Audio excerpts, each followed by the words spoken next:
They used to call me Crazy Joe, but now they can call me Batman. Good morning. Welcome back to Crazy Joe's Concession Stand. I'm here today with a review of Ghostbusters Frozen Empire, the fourth film in the canonical Ghostbusters franchise, following the 1984 film, which turns 40 years old this coming summer. I've been a Ghostbusters fan since 1984. I remember seeing the original film on the boardwalk in Wildwood, New Jersey at a midnight screening, which was very exciting to me because I was a grade school kid. I was like in the third grade. I don't think I'd ever been up to midnight before in my life.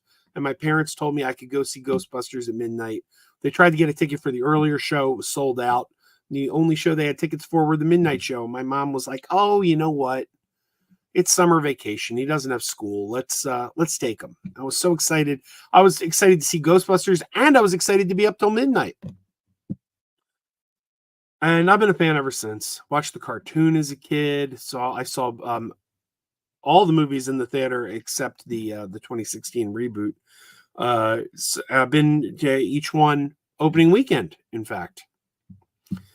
So this was one of my most anticipated films of the year. In fact, Ghostbusters Afterlife from 2021 might have been my favorite movie that year. It was such an emotional film, and it was such a smart movie.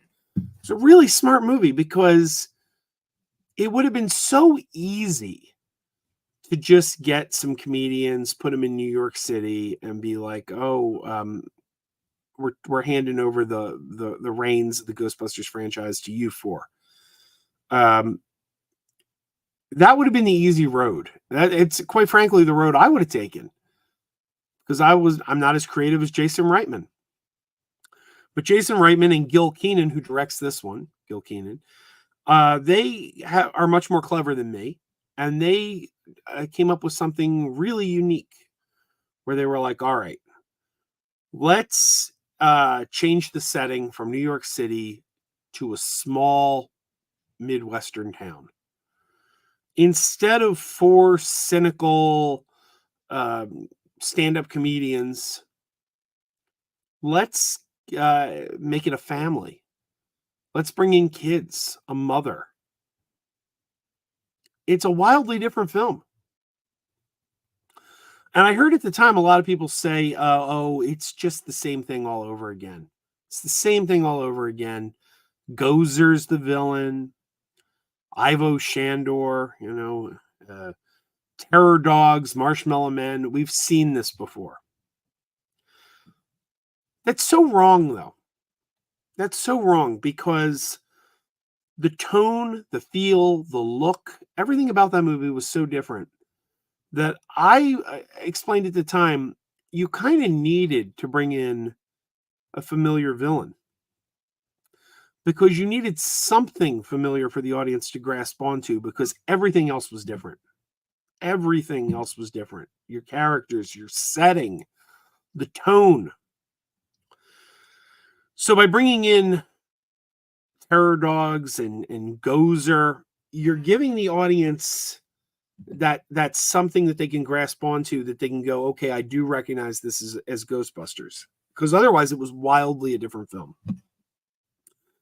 And the film really did a great job paying tribute to Harold Ramis and bringing us back into that world and those characters.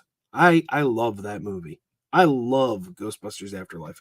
So therefore, Ghostbusters Frozen Empire was going to be one of my most anticipated films this year. One of the movies I was most excited to see. Ultimately, I like the film. Ghostbusters Frozen Empire is a fun time at the movies. It's a good movie. But while I will say it's a good movie, it's my least favorite of those four Ghostbuster films. It really suffers from too many characters. There's just too many characters. They bring back all the living original characters. Obviously, Harold Ramis isn't in it, but everyone else is, except Rick Moranis. But he's mainly retired from acting. We even get William Atherton back as Walter Peck, who's now the mayor of New York. We get back all the characters introduced in Afterlife. And it makes for a crowded film. And I remember thinking to myself several times in the movie, this movie really needs less characters. The comedy works. It's funny. Paul Rudd does the heavy lifting on the laughs. But, McKenna Grace, she's quite funny too. I mean, the Phoebe Spengler, very deadpan. Perfect as the granddaughter of Egon Spengler. She's perfect casting. And she's very funny. Paul Rudd's very funny. And I think the biggest problem with the film is that we have superfluous characters who are only there because they feel like, oh, it's a Ghostbusters movie. They got to be here. It's going to be unpopular, but I'm going to say it now. I know people aren't going to want to hear this, but it's time to retire Peter Venkman. Bill Murray doesn't really want to be doing these movies. We know that. He fought doing a Ghostbusters 3 for years. Now he's showing up and doing a couple scenes, and then, he's not the star of these films anymore. Paul Rudd's the main lead. But Venkman doesn't have anything to do. Neither does Annie Potts. Annie Potts is Janine Melnitz. She has very little to do. And I'm glad they were there for Afterlife. I really am. I'm glad they were there for Afterlife, for that nice torch passing film. But the torch has been passed. And I think Janine Melnitz and Peter Venkman don't need to be in Ghostbusters 5. I would keep Ray Stantz and Winston Zeddemore, keep them around, because those characters still serve a purpose in this franchise.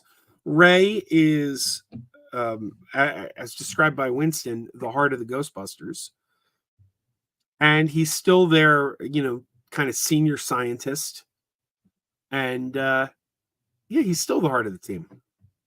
He's their old school advisor. He's the guy they go to. They need to know something. They go to Ray. He serves a purpose in this movie. Dan Aykroyd has a lot to do in Ghostbusters Frozen Empire. And the movie serves the character of Ray well. And Winston, Ernie Hudson's Winston, probably has more to do in Frozen Empire than he had to do in any of the previous 3 Ghostbusters movies. Winston is now a very, very wealthy entrepreneur who is financing the Ghostbusters. And he's running a research and development department that is coming up with new ghost gadgets and doing all kinds of experiments. Again, like Ray, he serves a purpose. Venkman and Janine, they don't.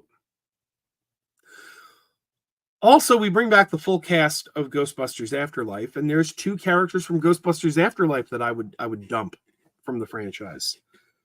Finn Wolfhard as Egon's grandson Trevor Spengler. The Afterlife. He was very good in Afterlife, and it was good to have him there because it was a family, the film about the Spengler family. So it was good to have the brother and sister. But as popular as Finn Wolfhard is from the It movies and Stranger Things, he's not known for his comedy chops. Let's not forget Ghostbusters is a comedy franchise. His character's not that funny. I don't really feel he contributes that much. He's a likable actor, but I don't think he's well suited to this franchise. He had a good part in Afterlife, but I don't think you needed him in this film. They also reveal that he is 18 years old, so therefore it's very possible you can write him out. Say he went to college. He can be written out easily enough. And then there's Celeste O'Connor as Lucky. Again, she was fine in Afterlife. I don't think she's really well suited in this film. They don't give her a lot to do. So I think those are 4 characters you can take out right off the bat. Get rid of Venkman, get rid of Janine Melnitz, get rid of Trevor Spengler, and get rid of Lucky, and keep Callie and Gary Gruberman and Phoebe Spangler and Ray and Winston as your core team. I think you get a tighter film out of that. And that's the direction I'd like to see them go in Ghostbusters 5. But ultimately, Ghostbusters Frozen Empire, I'm going to recommend it. It's a fun film. It'll remind you of the animated series. It's very the real Ghostbusters cartoon in terms of a lot of the way it plays out. But if you liked that cartoon growing up, if you're a fan of these movies, you should be very happy with this film. It's not a great Ghostbusters movie, but it's a good Ghostbusters movie. And I'm definitely giving it a high five. All right, everybody. Until next time, keep wearing those pajamas. Keep wearing those pajamas with the plastic feet. Keep wearing those pajamas. Tell everyone you meet. Keep wearing those pajamas with the back door flap. Keep wearing those pajamas. Don't open it, it's a trap. Oh no, it's a trap. Some people call them bitches. Some people call them jammies. They can come embroidered with big money and no whammies. They can have 100 tiny commander adamas. But no matter how they look, just keep on wearing those pajamas. Keep on wearing those pajamas. Keep wearing those pajamas. I know we're having fun. Keep wearing those pajamas. And now the song is done.